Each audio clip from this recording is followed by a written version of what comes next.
Hello Ate Ai, etong part 2 na video is para ulit sa'yo.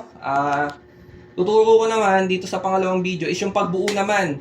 Halimbawa, ibababa mo na yung bike mo galing ng Grab or angkas or bus galing ng compartment, tapos bubuuin mo na siya.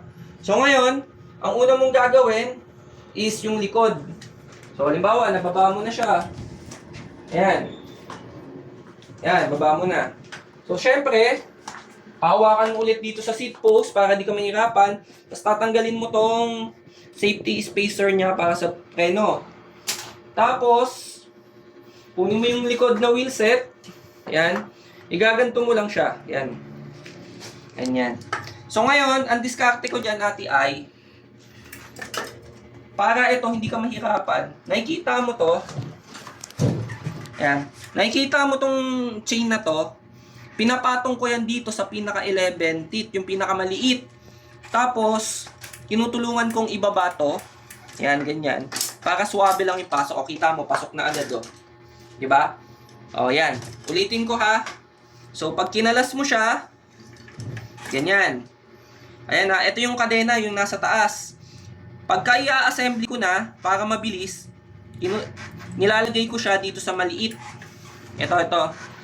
Ayan o, yan. Para makita mo. Yan. Yan. O, kita mo? Yan. Pag naganyan mo na yan, madali mo na maipapasok yan.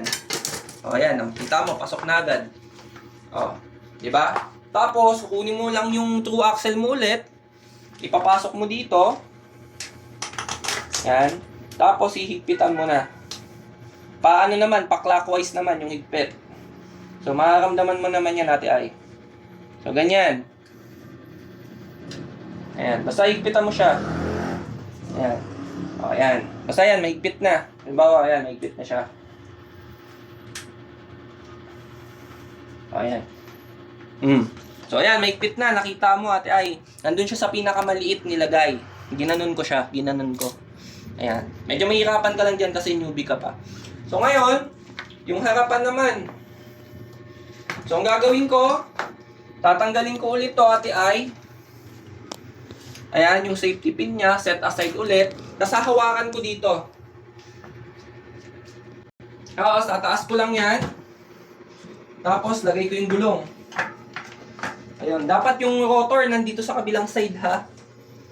Ayan, ayan, ulitin ko, ha. Ulitin ko, halimbawa, ganyan. Hawakan ko dito. Taas ko. Pasok agad. Ayan. Yung iba kasi ganito ginagawa kaya nahihirapan sila. Umuupo sila tapos dito nila hinahawakan. So, yung center of gravity medyo malikot yan. Eh, no? Mahirapan ka. Minsan, kailangan mo pa ng taghawak dyan pag dito mo hinawakan. So, ngayon, ang diskarte dyan, ito, taas mo, tapos pasok mo lang ito. Ayan. Yan, okay na yan. Tapos, balik mo uli yung ito kasi naka true axle to, yung sa'yo kasi QR. So, walang ganito yung harapan mo. Pero syempre, kailangan mo siyang ilak.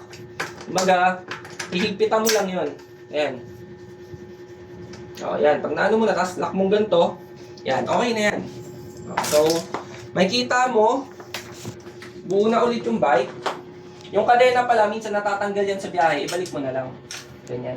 Pag ibabalik mo pala siya, Ate Ai, itutulak mo lang to pababa.